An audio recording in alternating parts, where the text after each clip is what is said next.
नमस्कार। आकाशवाणी देहरादून से प्रस्तुत हैं प्रादेशिक समाचार। पहले मुख्य समाचार।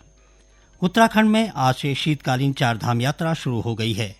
श्रद्धालु अब चारों धामों के शीतकालीन गद्दी स्थलों पर जाकर दर्शन कर सकेंगे। प्रधानमंत्री नरेंद्र मोदी ने देशवासियों से 2047 तक विकसित भारत का लक्ष्य हासिल करने के अभियान की ऊर्जा शक्ति बनने का आह्वान किया। देहरादून में 12 दिसंबर से शुरू होने जा रहे वर्ल्ड आयुर्वेद कांग्रेस और आरोग्य एक्सपो 2024 की तैयारियां जोरों पर। और मुख्यमंत्री पुष्कर सिंह धामी ने कहा कि रुद्रप्रयाग को साइंस सिटी के रूप में विकसित किया जाएगा। दोपहर समाचारों के साथ मैं सुशील पुरोहित और अब समाचार विस्तार से। उत्तराखंड में आज से शीतकालीन चारधाम यात्रा शुरू हो गई है। श्रद्धालु अब चारों धामों के शीतकालीन गद्दी स्थलों पर जाकर दर्शन कर सकते हैं। मुख्यमंत्री पुष्कर सिंह धामी ने भगवान केदारनाथ के शीतकालीन गद्दी स्थल रुद्रप्रयाग स्थित ओंकारेश्वर मंदिर ऊखीमठ से इसका शुभारंभ किया। इस अवसर पर श्री धामी ने कहा कि सरकार शीतकालीन चारधाम यात्रा की सुविधाओं के विकास के लिए आवश्यक प्रयास करेगी। भगवान केदारेश्वर, ओंकारेश्वर और हमारे सभी पंचबद्री, पंच केदार सभी से प्रार्थना की है कि जो हमारा शीतकालीन यात्रा प्रारंभ हो रही है वो सफल हो, सबका उसमें सहयोग मिले। आने वाले हमारे सभी श्रद्धालु, तीर्थयात्री, पर्यटक, उनकी यात्रा भी सुगम हो। हम लगातार प्रयास कर रहे हैं कि शीतकालीन प्रवास के दृष्टि से हर सुविधा जो यहाँ हो सकती है वो हम करें। तो मैं सभी से आह्वान करता हूँ कि आएं उत्तराखंड और हमारे इन सभी क्षेत्रों को देखें। यहाँ पर भगवान भी विराजमान हैं, देव स्थान भी हैं, उनको भी देखें। हमारे धार्मिक स्थलों के अन्य जो पर्यटक स्थल हैं उनका भी निश्चित रूप से भ्रमण करें। इससे पहले कल रात रुद्रप्रयाग में आयोजित एक कार्यक्रम में मुख्यमंत्री ने कहा कि राज्य सरकार द्वारा सभी संबंधित अधिकारियों को शीतकालीन चारधाम यात्रा को बढ़ावा देने के उद्देश्य से दिशा निर्देश जारी किए जा रहे हैं। शीतकालीन यात्रा को लेकर भी सारी व्यवस्थाएं दुरुस्त की जा रही हैं। आगामी दिनों में चारधाम यात्रा को लेकर उच्च स्तरीय बैठक भी की जानी है। शासन में सारे विभागों को जो हमारी शीतकालीन प्रवास की तैयारी है, उस तैयारी के लिए अभी 10 तारीख को एक हमारी बड़े स्तर की एक बैठक देहरादून में हो रही है। और जो हमारे शीतकालीन प्रवास के बहुत सारे स्थान है, चाहे आज हमारा ये बाबा ओंकारेश्वर का स्थान हो, हमारा कालीमठ का स्थान हो, कार्तिक स्वामी का स्थान हो, चोपता हो, बदानी ताल हो, ऐसे अनेक स्थान हमारे इस पूरे जनपद के अंदर हैं। उन जनपदों में लोग आए, उसके लिए हम सरकार की तरफ से, शासन प्रशासन की तरफ से सारी व्यवस्थाओं को हम सुनिश्चित कर रहे हैं कि लोग आकर हमारे यहाँ का जो यात्रा जो केवल कपाट खुलने की स्थिति में चलती है, लेकिन हम चाहते हैं कि कपाट जब बंद हो जाते हैं उसके बाद भी यात्रा हमारी अनवरत रूप से जारी रहे। शीतकालीन चारधाम यात्रा की पहल से क्षेत्र में आध्यात्मिक पर्यटन को बढ़ावा मिलने और श्रद्धालुओं को उत्तराखंड के शीतकालीन परिदृश्य के शांत आकर्षण का अनुभव मिलने की उम्मीद है। प्रधानमंत्री नरेंद्र मोदी ने देशवासियों से 2047 तक विकसित भारत का लक्ष्य हासिल करने के अभियान की ऊर्जा शक्ति बनने का आह्वान किया है। श्री मोदी ने कहा कि अगले महीने विकसित भारत युवा नेता संवाद आयोजित किया जाएगा, जो युवाओं को विचारों के आदान प्रदान का मंच देगा। युवा विचारों को नए अवसर देने के लिए कुछ ही सप्ताह बाद जनवरी में विकसित भारत यंग लीडर्स डायलॉग, उसका भी आयोजन होगा। इसमें हमारे युवा विकसित भारत के संकल्प को पूरा करने के लिए अपने आइडिया देंगे, अपने योगदान की रूपरेखा तैयार करेंगे। आप सभी युवा कार्यकर इससे भी जुड़ सकते हैं। श्री मोदी ने कहा कि एक पेड़ मां के नाम अभियान पूरे विश्व में लोकप्रिय हुआ है और यह पर्यावरण अनुकूल जीवन शैली को बढ़ावा दे रहा है। प्रसार भारती के अध्यक्ष नवनीत सहगल ने कहा है कि दूरदर्शन का वेब ओटीटी प्लेटफॉर्म परिवार के हर सदस्य के लिए स्वस्थ मनोरंजन उपलब्ध कराएगा। अहमदाबाद दूरदर्शन केंद्र के दौरे में उन्होंने कहा कि वेब ओटीटी प्लेटफॉर्म से दर्शकों को दूरदर्शन के पुराने शास्त्रीय और लोकप्रिय कार्यक्रमों का आनंद उठाने का भी अवसर मिलेगा। ये समाचार आकाशवाणी के देहरादून केंद्र से प्रसारित किए जा रहे हैं। ताज़ा समाचार के लिए आप हमारे सोशल मीडिया एक्स व Facebook page Akashvani news Uttarakhand को फॉलो कर सकते हैं। साथ ही ये समाचार हमारे YouTube channel Akashvani news Uttarakhand पर भी उपलब्ध हैं।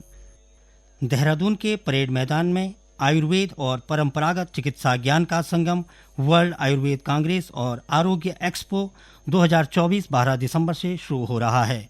विश्व स्तरीय इस कार्यक्रम में विषय विशेषज्ञ आयुर्वेद के हर एक पहलू पर बात करेंगे। साथ ही विशेषज्ञ चिकित्सक सामान्य लोगों को आयुर्वेद उपचार भी उपलब्ध कराएंगे। एक रिपोर्ट। उत्तराखंड इस आयोजन के लिए उत्साहित है और इसकी तैयारियों पर पूरा जोर है। राजधानी देहरादून में हो रहे इस वैश्विक स्तर के कार्यक्रम में बड़ी संख्या में लोगों के पहुंचने की उम्मीद जताई जा रही है। वर्ल्ड आयुर्वेद कांग्रेस में 12 तरह की ओपीडी पूरे समय सक्रिय रहेंगी। हर एक ओपीडी में 2-2 विशेषज्ञ चिकित्सक तैनात रहेंगे, जिनसे परामर्श के साथ उपचार भी लिया जा सकेगा। 15 दिसंबर तक चलने वाला आयुर्वेद का ये विश्व स्तरीय कार्यक्रम पहली बार उत्तराखंड में हो रहा है। वर्ष 2002 से इस तरह के कार्यक्रम की शुरुआत हुई है। मुख्यमंत्री पुष्कर सिंह धामी ने कहा कि विश्व आयुर्वेद कांग्रेस और आरोग्य एक्सपो 2024 परंपरागत आयुर्वेद चिकित्सा को समझने और जानने के लिए एक बेहतरीन अवसर है। देवभूमि में आयुर्वेद के विभिन्न पहलुओं पर विचार मंथन निश्चित तौर पर सभी के लिए उपयोगी साबित होगा।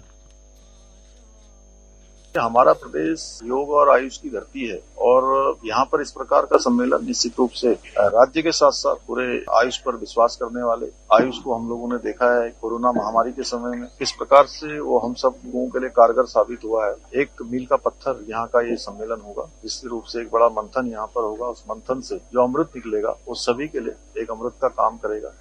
मुख्यमंत्री पुष्कर सिंह धामी ने कहा कि रुद्रप्रयाग को साइंस सिटी के रूप में विकसित किया जाएगा। उन्होंने कहा कि जिले में नई पीढ़ी को विज्ञान से जोड़कर मानव कल्याण के लिए लघु स्तर पर उद्योग और प्रौद्योगिकी को विकसित किया जाएगा। रुद्रप्रयाग के सारी गांव में जनता को संबोधित करते हुए श्री धामी ने कहा कि बोली भाषा को संरक्षित करने के साथ ही पारंपरिक घरों को संग्रहित करने पर जोर दिया। उन्होंने सभी लोगों से अपनी जड़ों को मजबूत करते हुए बोली भाषा और संस्कृति के प्रचार प्रसार के लिए मिलकर काम करने का आह्वान किया। प्रदेश के बर्फबारी वाले क्षेत्रों में सर्दियों के मौसम के दौरान विशेष सतर्कता बरतने के निर्देश दिए गए हैं। उत्तराखंड राज्य आपदा प्रबंधन प्राधिकरण के अपर मुख्य कार्यकारी अधिकारी प्रशासन आनंद स्वरूप ने सभी जिला आपदा प्रबंधन अधिकारियों को बर्फबारी वाले स्थानों पर अगले 2 से 3 महीने के राशन का स्टॉक करने को कहा है। बर्फबारी के कारण अवरुद्ध होने वाले मार्गों को खोलने के लिए पर्याप्त मशीनों की तैनाती के निर्देश दिए गए हैं। श्री स्वरूप ने कहा कि पहाड़ों में पाले के कारण सड़कें बेहद खतरनाक हो जाती हैं। ऐसे में सड़क हादसों को रोकने के लिए पालाग्रस्त क्षेत्रों में सड़कों पर चूने तथा नमक का छिड़काव किया जाए तथा साइन बोर्ड लगाकर लोगों को संभावित खतरे के प्रति सचेत किया जाए। देश में हर वर्ष 16 दिसंबर विजय दिवस के रूप में मनाया जाता है। 1971 के युद्ध में पाकिस्तान पर भारत की विजय के चलते 16 दिसंबर को यह दिवस मनाया जाता है। इसी क्रम में प्रदेश में विजय दिवस मनाने की तैयारियां जोरों पर हैं। इसको लेकर सैनिक कल्याण मंत्री गणेश जोशी ने संबंधित अधिकारियों को सभी जरूरी तैयारियां समय रहते पूरी करने के निर्देश दिए। गौरतलब है कि 16 दिसंबर को देहरादून के गांधी पार्क में विजय दिवस के अवसर पर कार्यक्रम आयोजित किया जाएगा, जिसमें शहीद सैनिकों की वीरांगनाओं और आश्रितों को सम्मानित भी किया जाएगा। मौसम विभाग द्वारा जारी मौसम पूर्वानुमान को देखते हुए बागेश्वर जिलाधिकारी आशीष भटगाई ने जिले में असहाय लोगों और राहगीरों को ठंड से राहत दिलाने के लिए सार्वजनिक स्थानों में अलाव जलाने और रैन बसेरों में गर्म कंबल रजाई की उचित व्यवस्था करने के अधिकारियों को निर्देश दिए। और अब संक्षिप्त समाचार। प्रधानमंत्री आवास योजना के तहत दुर्बल आयु वर्ग के 92 लोगों को हरिद्वार रुड़की विकास प्राधिकरण की ओर से भवनों को आवंटन किया गया। आवंटन का कार्य हरिद्वार रुड़की विकास प्राधिकरण के सचिव की देखरेख में किया गया। बागेश्वर जिले में पर्यटन की अपार संभावनाओं को देखते हुए जिलाधिकारी आशीष भटगाई ने पर्यटन विभाग को साहसिक खेलों को बढ़ावा देने के साथ ही युवाओं को प्रशिक्षित कर स्वरोजगार की दिशा में प्रेरित करने के निर्देश दिए। बागेश्वर नगर के स्थानीय निकायों की निर्वाचन नामावली में नाम शामिल करने को लेकर जिलाधिकारी ने जरूरी दिशा निर्देश दिए हैं। उन्होंने बताया कि जिले की सभी नगर निकायों की निर्वाचक नामावलियों में उन सभी लोगों के नाम शामिल किए जाने हैं जो 1 जनवरी 2025 को 18 वर्ष की आयु पूरी कर रहे हैं। उन्होंने बताया कि ये प्रक्रिया नामांकन के अंतिम तिथि तक चलेगी। इन दिनों राजाजी पार्क पर्यटकों से गुलजार है। पार्क की चीला रेंज के मुंडाल क्षेत्र में बाघ के दीदार कर पर्यटक बेहद रोमांचित नजर आ रहे हैं। गौरतलब है कि चीला रेंज प्रोजेक्ट एलिफेंट के लिए भी जानी जाती है। अंत में मुख्य समाचार एक बार फिर। उत्तराखंड में आज से शीतकालीन चारधाम यात्रा शुरू हो गई है। श्रद्धालु अब चारों धामों के शीतकालीन गद्दी स्थलों पर जाकर दर्शन कर सकेंगे। प्रधानमंत्री नरेंद्र मोदी ने देशवासियों से 2047 तक विकसित भारत का लक्ष्य हासिल करने के अभियान की ऊर्जा शक्ति बनने का आह्वान किया। देहरादून में 12 दिसंबर से शुरू होने जा रहे वर्ल्ड आयुर्वेद कांग्रेस और आरोग्य एक्सपो 2024 की तैयारियां जोरों पर।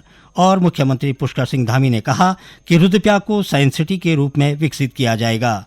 इसके साथ ही प्रादेशिक समाचारों का ये बुलेटिन समाप्त हुआ। नमस्कार।